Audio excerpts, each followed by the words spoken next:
Great. Welcome, everyone. My name is Alan Wong. I'm the proud president of the American Academy of Developmental Medicine and Dentistry. And we're here tonight on a virtual Grand Round webinar hosted by our wonderful student chapter, resident chapter of the AADMD.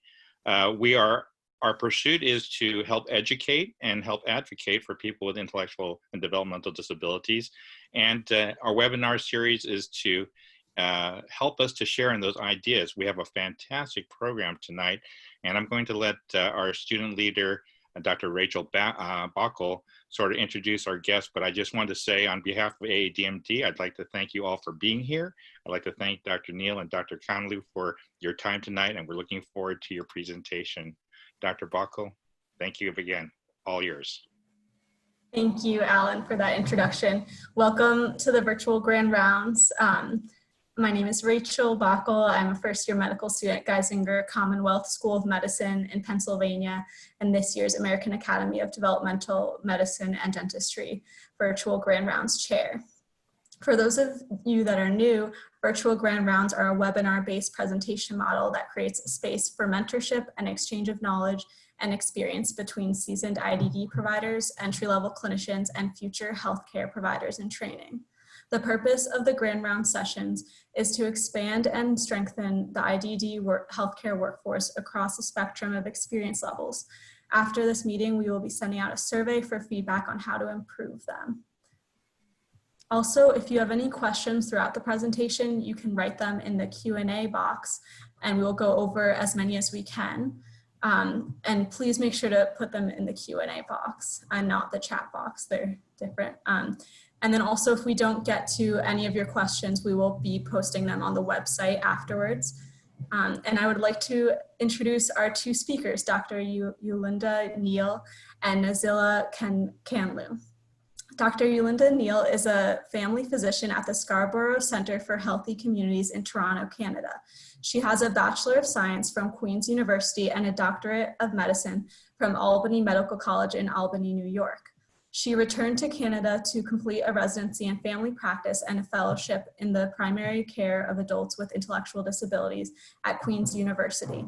She participated in creating the 2018 Canadian Consensus Guidelines on Primary Care for adults with intellectual and developmental disabilities and clinical resources for the transition of youth with intellectual disabilities to adult care. Through her community health center, she cares for new immigrants, refugees, and people with intellectual disabilities and autism, including work at an in-school health clinic. She also works at Participation House Markham, a group home for adults with cerebral palsy and intellectual disabilities. Nazila Khanlou is the RN PhD, is the Women's Health Research Chair in Mental Health in the Faculty of Health at York University and an Associate Professor in its School of Nursing. She is the academic lead of the Lillian Wright Maternal Child Health Scholars Program. Professor Khanlou's clinical background is the psychiatric nursing. Her overall program of research is situated in the interdisciplinary field of community-based mental health promotion in general and mental health promotion among youth and women in multicultural and immigrant receiving settings in particular. She applies intersectionality informed frameworks using diverse research methods in community-based research. She is founder of the International Network on Youth Integration, an international network for knowledge exchange and collaboration on youth. She has published articles, books, and reports on immigrant youth and women and mental health. Thank you for presenting Dr. Yolinda Niel and Nazila Khanlou. Okay, thank you. So I'm going to put thank you very much for having us, and thank you for that wonderful introduction. And what I'm doing is trying to find the little click to the next slide. Okay. So both Dr. Niel and I are very grateful to be doing the virtual Grand Rounds, and We have, this is not the first time we're presenting together. We collaborate often on this topic. So thank you very much, the organizers, and all the help we've received. That's the outline we have for today, and I'll be talking about our Mothers project first, and we'll just jump into research. Then we'll have a question break, and we'd love to hear your input on the question that we'll pose. Then Dr. Niel will talk about practice and policy recommendations, a lot of important content in that section, and we'll have another question break. And finally, we'll end up briefly talking about intersectionality and how it can be applied to our focus for today. And we'll hopefully have time for a final question in that section as well. As far as we're aware, neither of us have any conflicts of interest to report.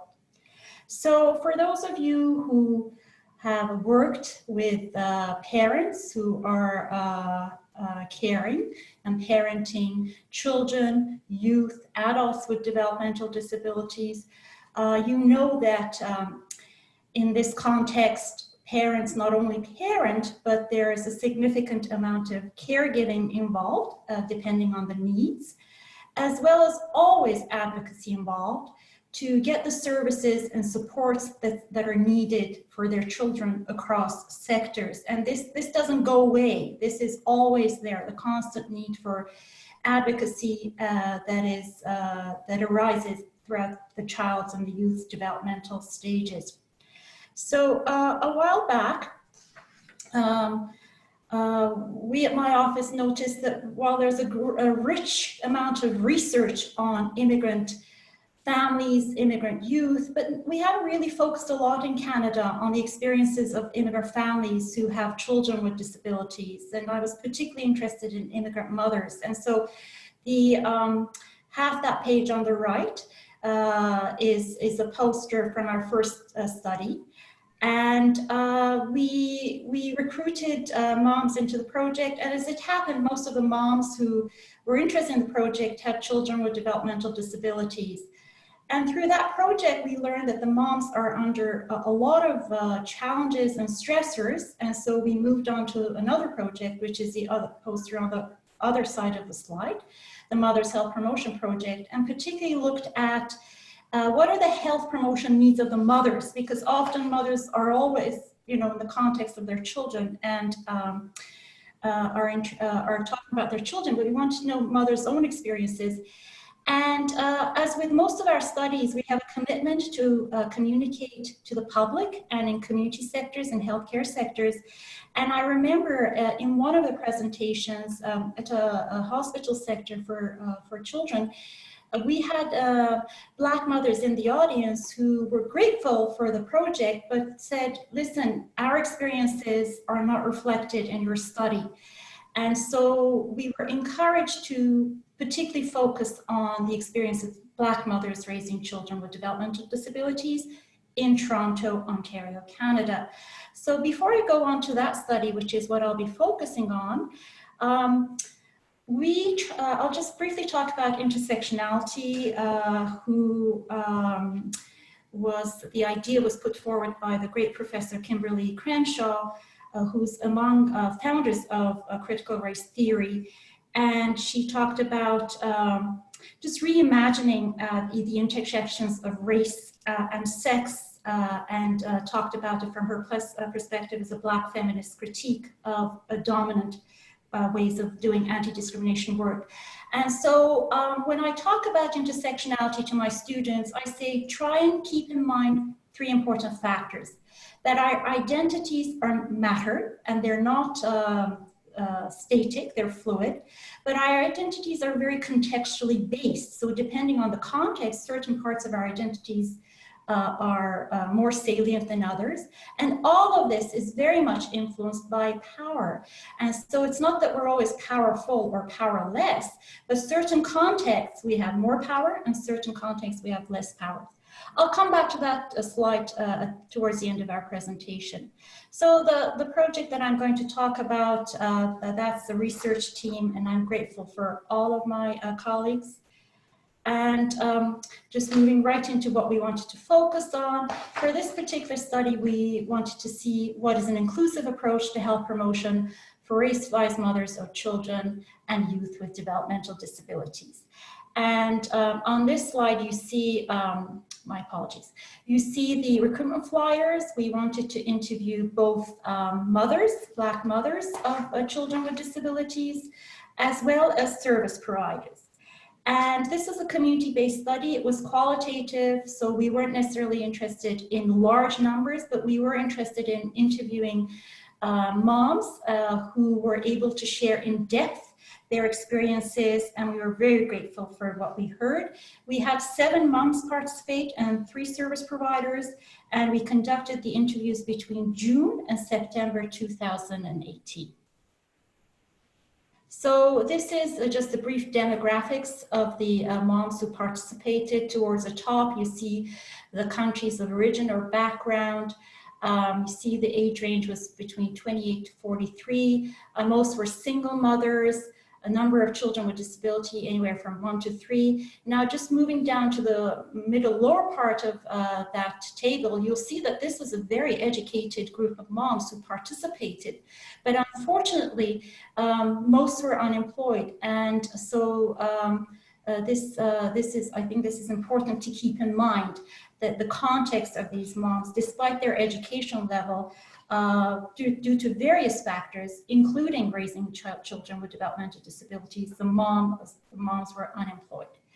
So now I'm just going to move right into, in qualitative research, what we do is we let the voices of the participants present the data rather than speaking on behalf of the participants. So the next slides, I'm just going to share with you what the moms said. I'll talk about both the challenges. So this slide is an example of challenge and the strengths. One mom said, I'm really stressed out all the time. It's affected me. I did stop working, but I don't feel good about it. I'm very worried about everything. I'm struggling financially. I'm going to go to court next week with the tenant board. I'm just overwhelmed. But even when I work, I feel it's impossible with 3 kids. So mothering in the context of raising children. Now, mothering in the context of raising children with developmental disabilities, this mom talks about, I now know that I have to sacrifice a lot for them because they can't speak for themselves. My son can't articulate how he's feeling because of his learning disability and stuff like that. So I know that I have to be there to help him. As for my daughter who has a developmental disability, I make sure she has everything she needs, that she doesn't have to too much depend or have people treat her differently because she's a certain way. I make sure she's where there are people that really care about her. So I don't leave her with just anybody, but overall, you know, my patience and understanding, she was alluding to how she copes with it. Now, on top of that, another level of complexity, mothering children with developmental disability while being a Black or racialized mother, and this quote is from another mom. Well, I was just annoyed. Like, I don't think the doctor had anything to do with it. I just thought the guy that was serving me, he probably was just a little bit racist. I think he just wasn't serving me and he probably didn't check me in and probably just had me waiting there because he probably didn't want me to get the health service.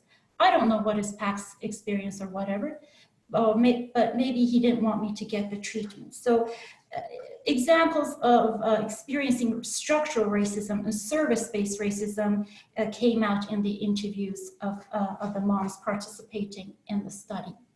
In terms of other challenges, moms felt that they didn't particularly have any support from community, family, or friends, although some moms did find family or friends helpful.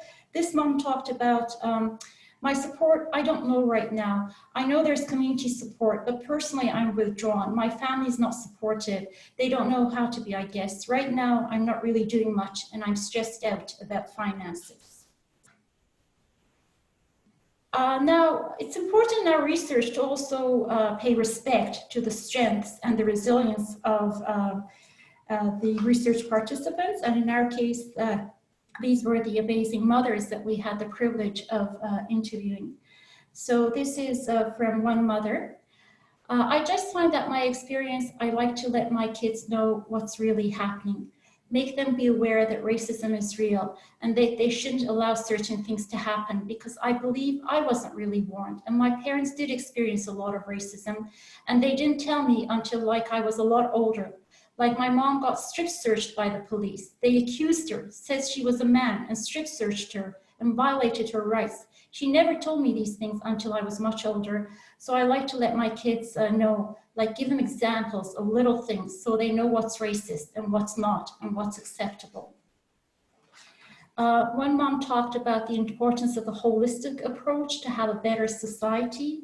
Here's an example from what she talked about: exercising, good thoughts, good thinking habits, kindness, having love for people regardless of how they feel about you. So at this point, we're just going to take our first question break. And Dr. Niel and I wonder if you can think about some of the families, some of the mothers that you've come across in your training or in your practice, or even know of, whether through your community, families, and friends. And perhaps, you know, maybe for the next 2 or 3 minutes, just share with us what their strengths and challenges are. I assume you're going to be using the chat box, and we can see your chats there being typed. So we'll just give you a little moment to reflect on that question.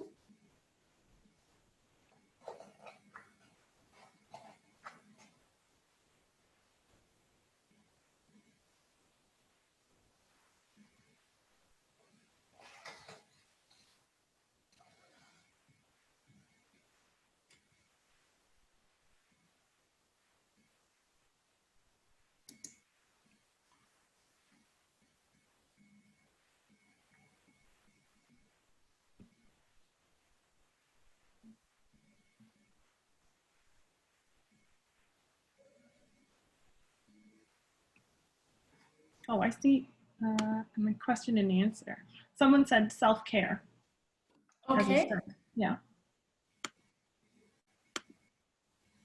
Ability to constantly watch their children.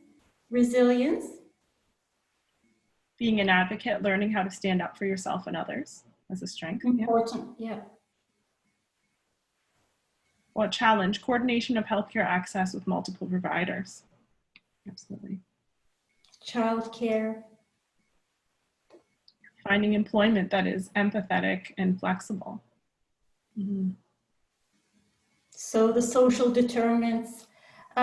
Your comments are addressing both the challenges, but also you're referring to in your comments to the resilience and the strength of these families.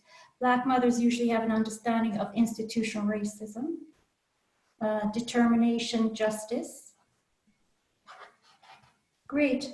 Well, those are amazing. Thank you very much. So just in the interest of time, what I'll, next slide, please. Okay. We have,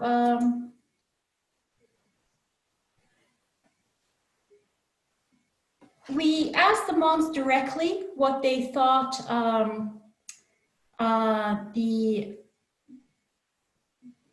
what would work for them in terms of services. And I'm going to just share some comments from this study, and Dr. Niel is actually going to get into a more systemic approach. So she'll be looking at this in more detail just momentarily.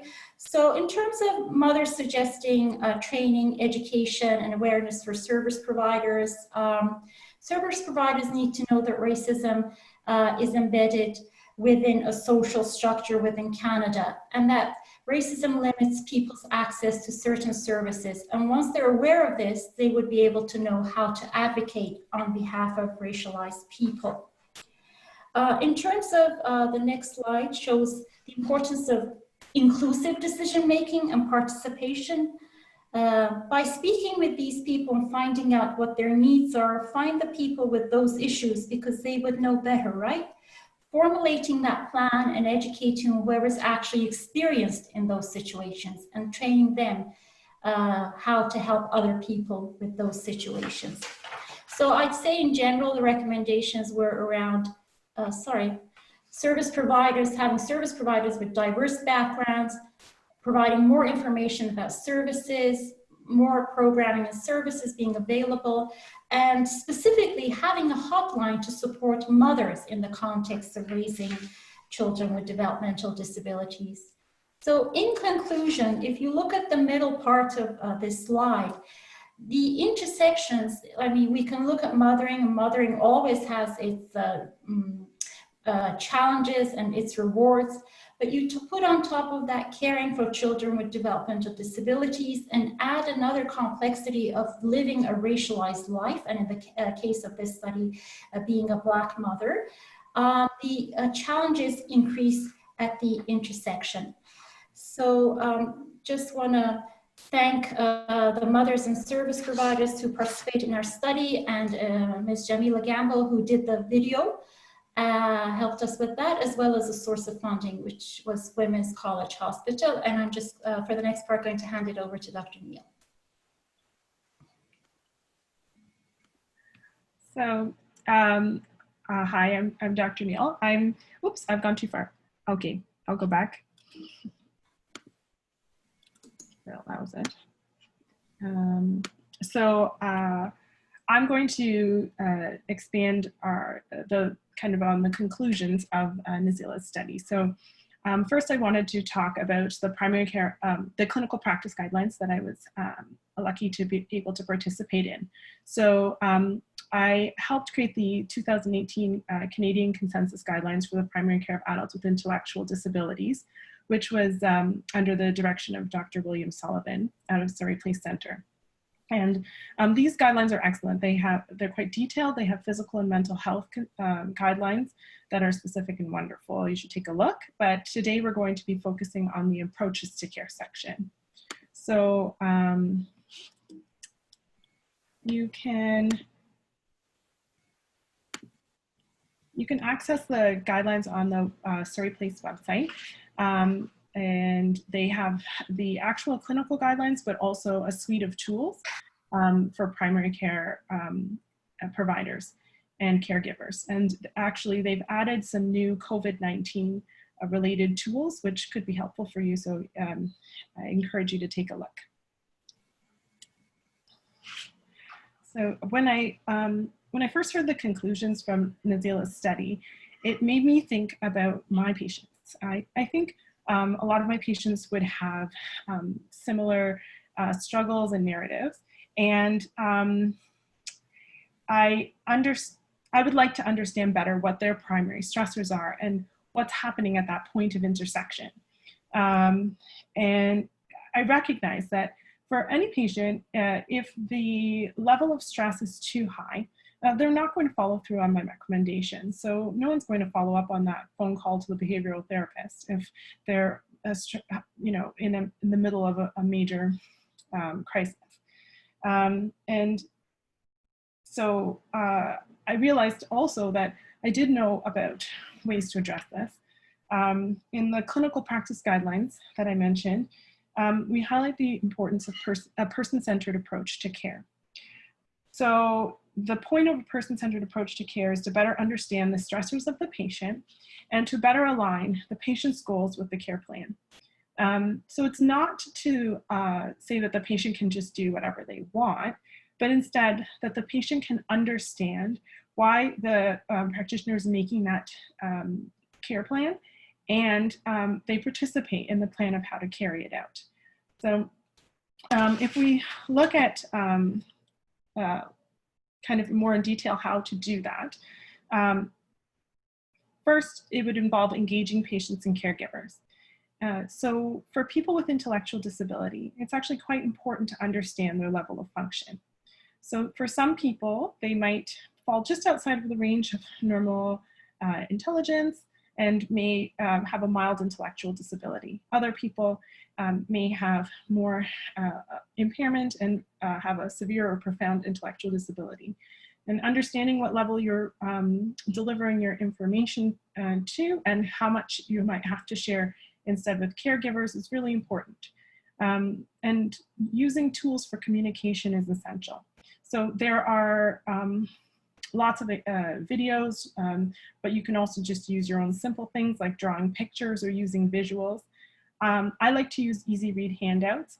In Canada, you can get handouts from the Canadian Medical Association. They have handouts through Clinical Key, and they're actually, though they're American, and they're from Elsevier Health, and I noticed that they're available through,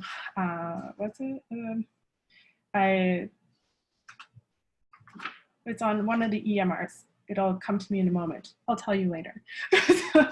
But anyway, it's you can get those handouts through EMR, and it's just something simple that people can review after. Also think about how you organize your office to make it more accessible for people with intellectual disability. Maybe asking the patient what time of day is the best time for an appointment.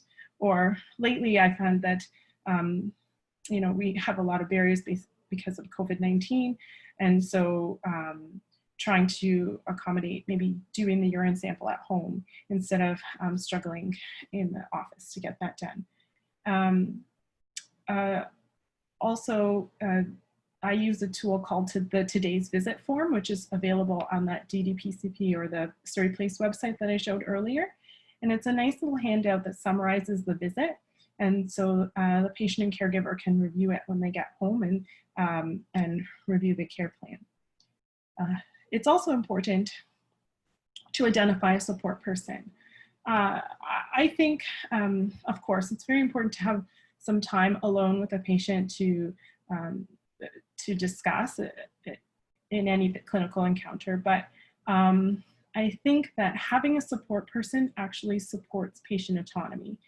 So having someone there who's able to attend healthcare appointments, help to coordinate care, monitor ongoing health and social needs is an important part of being person-centered.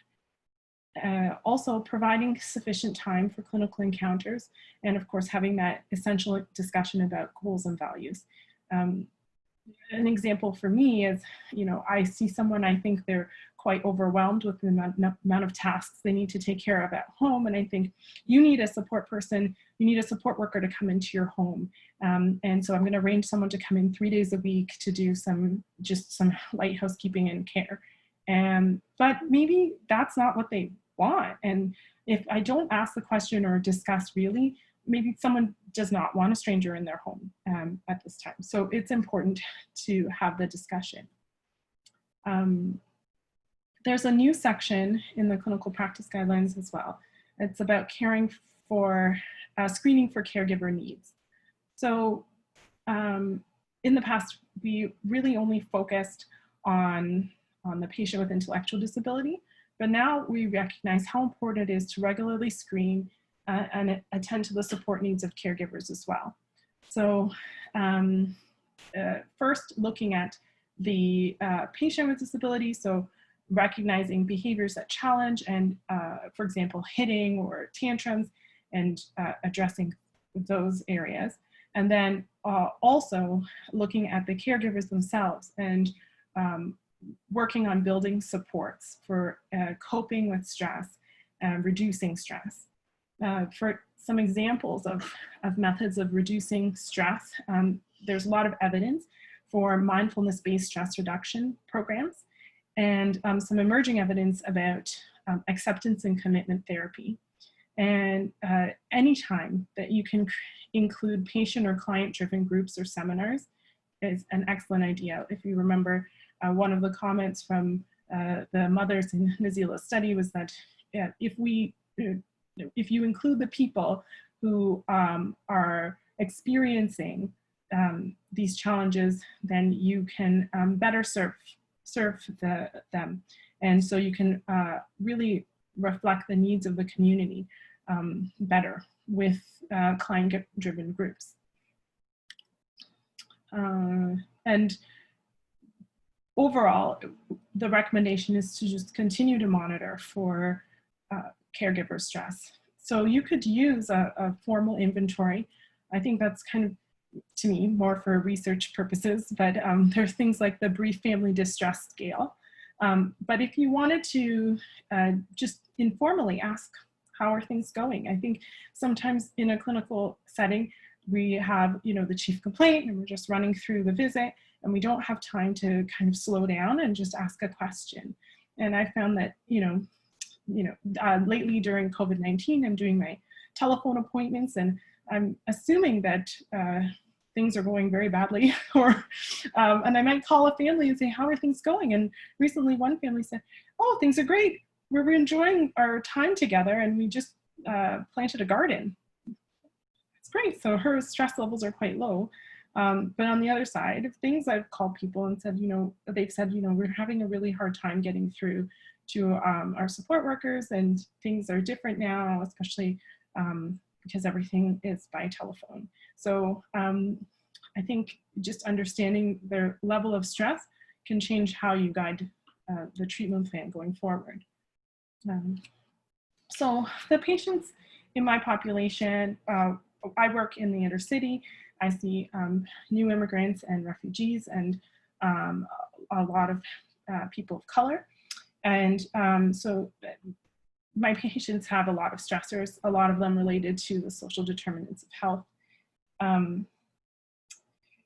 But when they come to see me, I just see their chief complaint. And so I think remembering that there's a lot of things that may be intersecting to create their experience is important when you're interacting with your patients. And with respect to race, the stressors that the Black community have experienced for many years are now coming to the forefront because of recent events with the death of George Floyd and Breonna Taylor. It's something that is now, the Black Lives Matter movement is now on the television and the radio. This article is from Forbes magazine, and it speaks about Black mothers of children with disability who worry that their children may have fatal interactions with the police. They are worried that their children may be targeted because of their race and may not be able to follow police instructions. So these concerns are real. And this cultural awakening is occurring in the backdrop of a global pandemic that is exposing the weaknesses of our society. So we know that there are further disparities, not just with regards to police and social determinants of health, but also with within the context of the pandemic itself. So race-based data is just starting to be collected kind of on the city-based basis in Canada, but in Ontario, the public health has been collecting data based on the neighborhoods. So they've discovered that ethnoculturally diverse neighborhoods in Ontario have higher rates of COVID-19 related deaths compared to neighborhoods that are less diverse, and that COVID-19 infections in the most diverse neighborhoods are 3 times higher than in less diverse neighborhoods. They also know that people living in the most diverse neighborhoods are more likely to experience severe outcomes of COVID-19. So they're 4 times more likely to be hospitalized, 4 times more likely to be in the intensive care unit, and 2 times more likely to die from COVID-19. And this is hot off the presses. So this came out, this information just came out last Thursday. And the city of Toronto started actually collecting race-based data at the end of May. And they discovered that Black people are overrepresented in the number of COVID-19 cases in Toronto. So if you look a little more closely at the data, you can see that Black people make up 9% of the population in Toronto, but they make up 21% of the COVID-19 cases in the city. It's also similar overrepresentation for people of South Asian or Indo-Caribbean background. They're 13% of the population in Toronto, but 20% of the cases. Whereas it's kind of flipped on the other side for white Canadians in Toronto, white Torontonians. 17% of COVID-19 cases are white, whereas they make up 48% of the population in Toronto.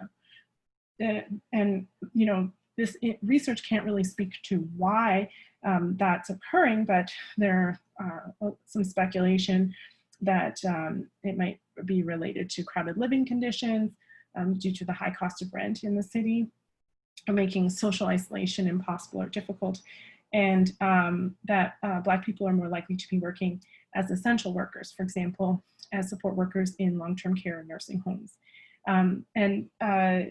You know, studies from the US and UK are echoing this kind of information. And they also cite other suggestions, such as economic barriers, inequitable access to transportation and medical care, precarious or unstable jobs or working conditions. They also speak to the quality of housing and talk about social isolation. So I guess overall, I'm thinking that we're hearing these voices of the Black mothers, and we recognize that these disparities exist. And now we as clinicians should be looking for ways to improve. So what can we do?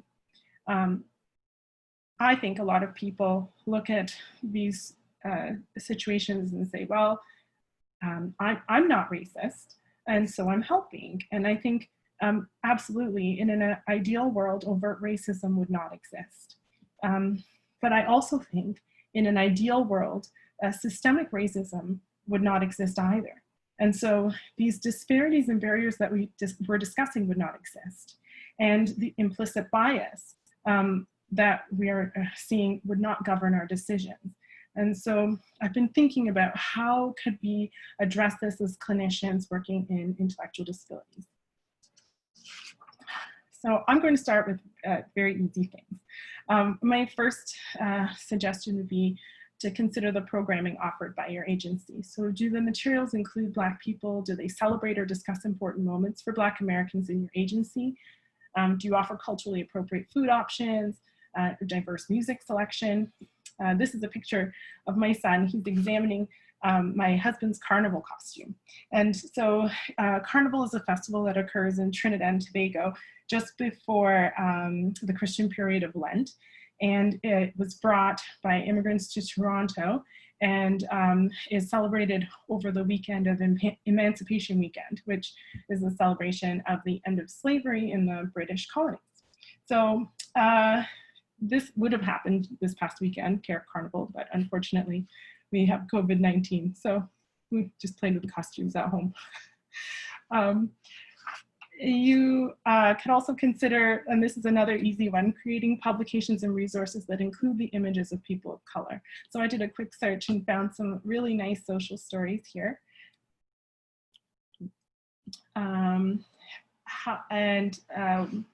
Getting a little more complex, trying to better understand your patient population, consider collecting race and ethnicity-based data to monitor for health inequities and understand the impact of health outcomes, policies, programs, and practices on population subgroups. So earlier I talked about the studies for COVID-19, and in Ontario we had kind of vague neighborhood-based data, but now in Toronto we have this specific data showing disparities for particular groups, right? And now that means that we can have more targeted public health initiatives that really get to the heart of the problem. And so if you are looking for solutions within your agency, it might be that you need to understand better your patient population.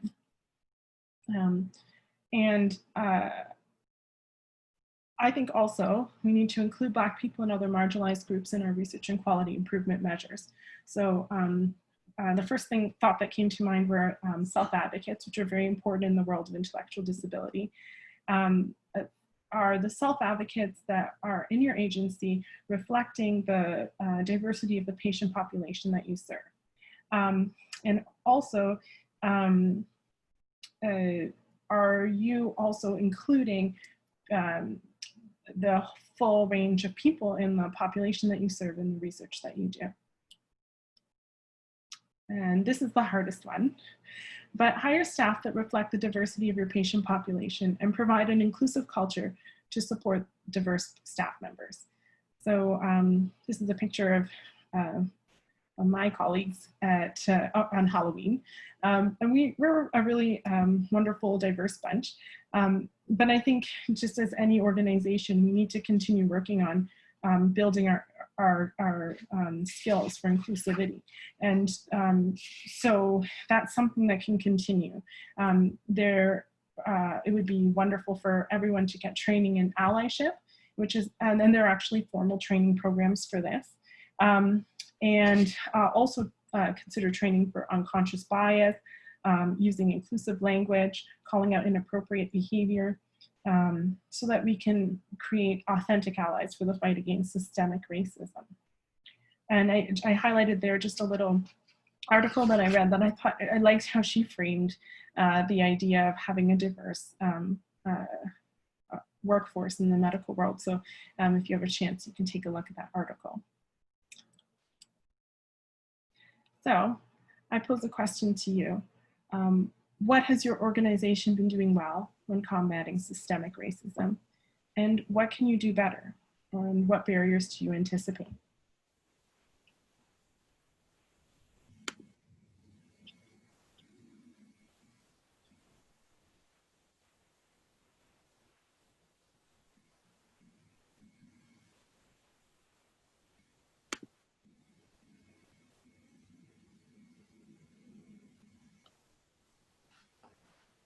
So please, once again, feel free to use the chat option, type in any thoughts you might have.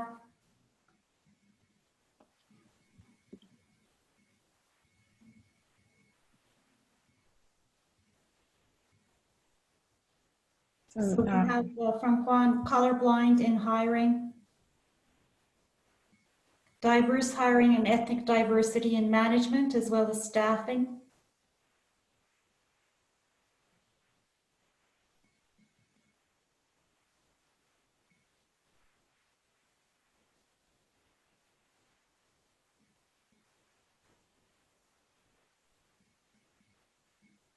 We started a call to action work group to try to address racial disparities and inequities in our, and I can't read the rest of that, I'm sorry.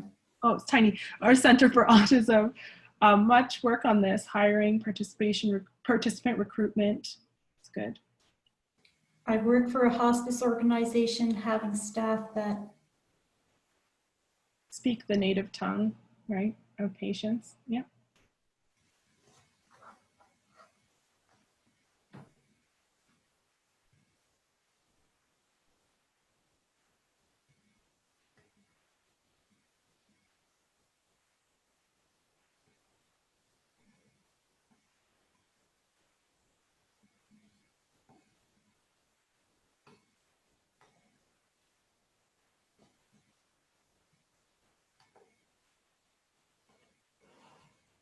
Okay, so perhaps we'll move on to the next part. We're looking for resources and how to improve. I look forward to sharing some of the information. That's from Ashley. And we have a bit of time again for a question at the end, and perhaps we'll pick that up again. So now I'm going to try and move to the next slide. If not, I'll just ask Dr. Niel to continue moving the slides. Great. So if you recall, we had this towards the earlier part of the presentation, and the notion of how intersectionality can help us look at data, but it can also help us in terms of how we choose to act. And if we're looking at this in particular point in time, our context, whether we're in Canada or the United States or elsewhere, is very much influenced by the COVID-19 pandemic. And in the context of what we're talking about today, parenting children with developmental disabilities or being a person with developmental disability in this particular context is very different than it was a year ago. And power is always an issue for families who have disabilities, and often in not the direction we want it to be. So some of the things we might ask are, is there a lot of power? Is there little power? And in particular, in the context of today's presentation, vis-a-vis the services that the families are receiving from different sectors. Next slide, please, Dr. Niel. That's me. Okay, great.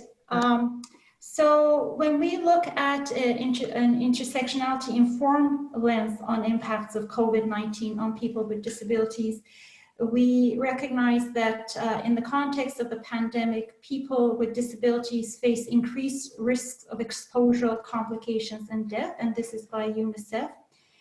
They also have accessibility barriers, both to prevention and response measures, because often these are not accommodated.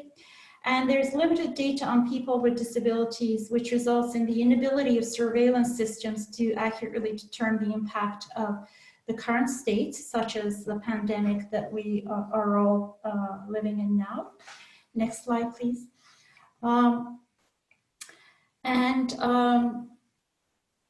Again, that notion of intersectionality and focusing on racialized people with disabilities, we look at multiple intersections such as related to gender, race, ethnicity, socioeconomic status, sex, migration status, and disability, and how these shape the impacts of the pandemic on the population and what resiliencies, resources, and capacities they have.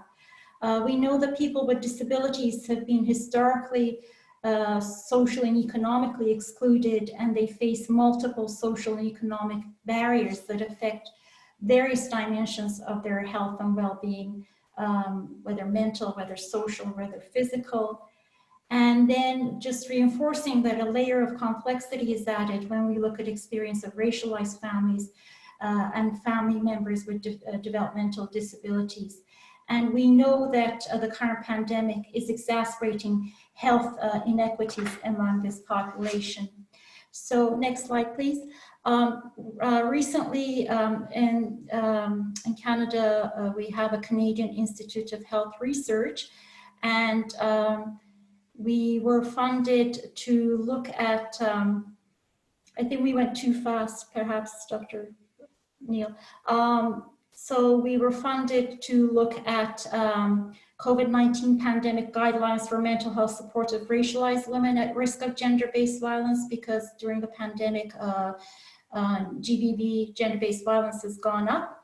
I'm the PI on that. I'm also lucky enough to be, through the same funding call, to be a team member on a particular study that might be of special interest for this audience on the impact of COVID-19 on the mental health and well-being of caregivers and families living with autism. And these were very recent funding, and they're all rapid synthesis projects. And that website up on that slide, we post all the information as it becomes available.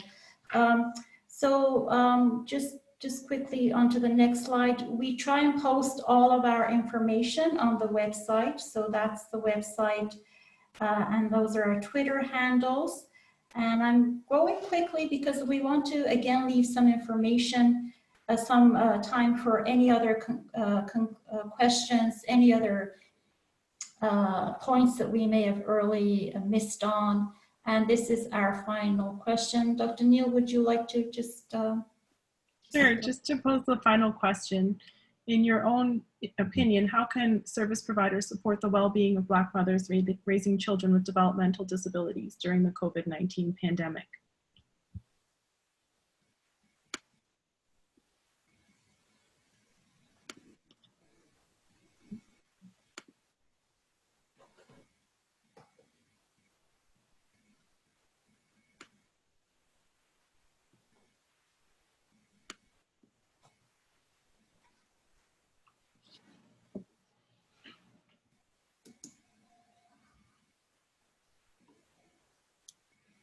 There's a response from the previous question. I'll read it out in case we missed it. AADMD, this is from Courtney Frey, issued a public statement of solidarity in response to the inequities Black persons, especially those with IDD experience. And Courtney's provided the website to that.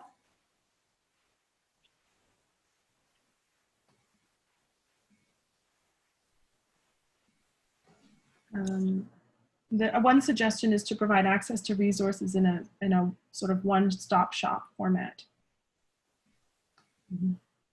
Another suggestion is to connect people with available services and support. So, for example, in Ontario, the government offered families with children extra money during the COVID-19 pandemic, slightly more if a child has a disability, but they have to apply. And I ask all my patients if they've applied. We have Kate from Philadelphia asking them what is most important to talk about today. My visit goals may not be the same as the patients because of all the additional struggles they face now. That's so important. Be ready to listen and provide resources to support mental health.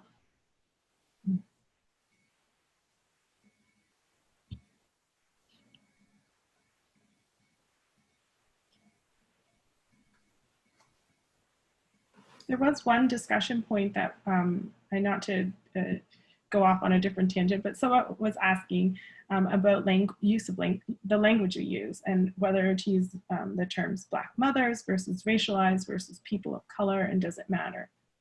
I don't know. I think for some people it really does matter, and some people prefer, like if you're speaking about Black people, to be direct and say Black people, but other people don't mind. But I think sometimes when you use terms like racialized or people of color, you might be speaking about a whole group of people, not just one specific race. And if you are wanting to speak about a specific race or challenges experienced by a specific race, I think it's okay to use that term. I know in the project that I talked about earlier on today, language is very powerful and we need to be very sensitive, and we need to not to assume. So as a researcher, I'm talking now. And so we often, for most of our projects, we have advisory committees of who consist of moms, service providers, sometimes the various health sectors, and we get their input on the type of language to use. But I think within a data interview context, let the mom identify however she chooses to. I know in that particular study, the moms wanted to be identified as Black mothers of children raising children with developmental disabilities.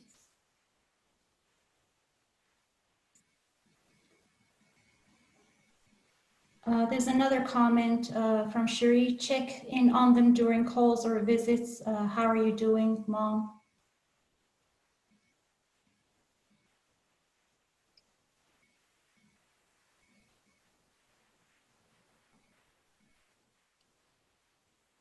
Okay, so do the organizers have any questions or any comments? I think we did so well with our timing, Dr. Niel, that we finished.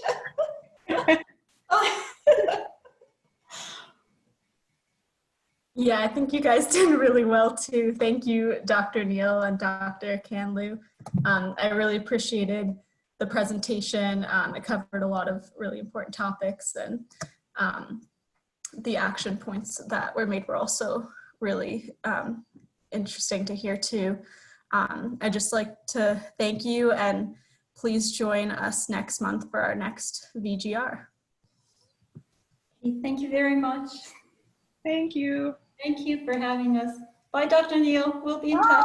See you later. Hi guys, thank you so much. Wonderful presentation, and I was so impressed with how you got through all of that as well. I think a lot of content, and it was so fantastic, so topical. Thank you so much for joining us. I just wanted to pop on and thank you. Thank you very much. All right. Thank you, everyone. Bye. Bye, everyone.